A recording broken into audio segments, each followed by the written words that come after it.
Okay, here I am again, looking kind of disheveled, but I got something. I have something I have to say. You know, we as men, we or people, we desperately hold on to something that we leave without a shadow of a doubt will make us happy. Whether that is directly against what God commands, we are convinced by the devil, and you can believe or not believe the devil. I don't care what you do. We hold on to sin, those things that are against God's command. But despite that truth, we still hold on to what we're doing. We are so desperate to make it work, we can't take the time to ask ourselves, will it work? Will that thing that you're looking after, that you're following after, that you're striving after, that you're convinced you're miserable in this one situation, but you're convinced that if you change the situation, you'll be happy. Have you figured out yet if it will work? I know you want to make it work. I know this other option that you have that has come into your mind by lies. You're convinced that it will work. It has to work. You don't see any other way out.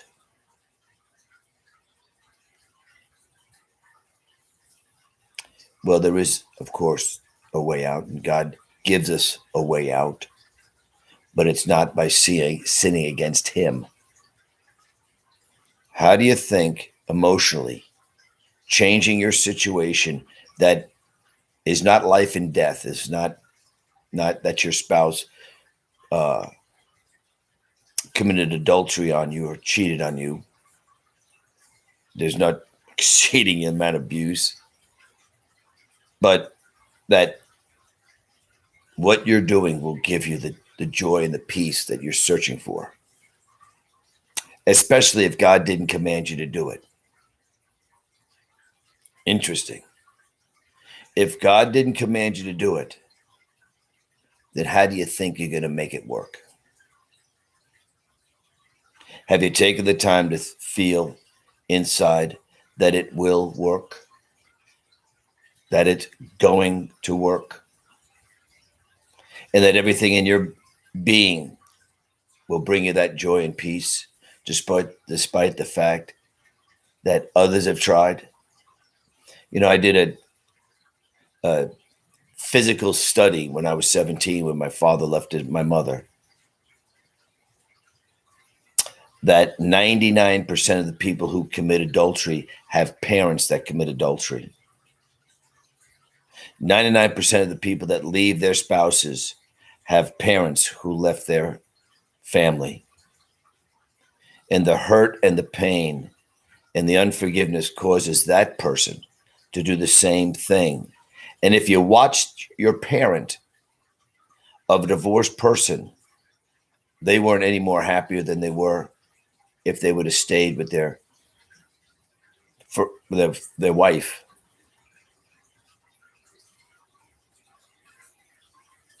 That's what I saw. Nothing changed with my dad. Nothing improved with my dad. He would have been better off staying with the person he thought was driving him nuts, that made him miserable. And I'm going to say it again. Nobody makes you miserable. I didn't marry my wife to be happy. I married my wife because I loved her. And if I wasn't happy, that's my fault. That's on me. But I watched my father since I was 17 till he passed away at 64. And when he left my mom when I was 17, and I talked to other people, the correlation was too coincidental, too much. 99% of the time. 99% of the time, it was because they had a parent who divorced. And if that's your solution, leaving your wife or committing adultery, that's on me. That's what God commanded Paul Denigris. For you, it might be drugs. Alcohol, that the train that you're riding, that you can be riding, might be extortion. I don't know what it is. Doesn't matter. Lying, drug abuse, alcoholism, drug abuse. I mean, if you think that you're going to break one of God's commandment and you can make it work, you better think hard and long that if it can work.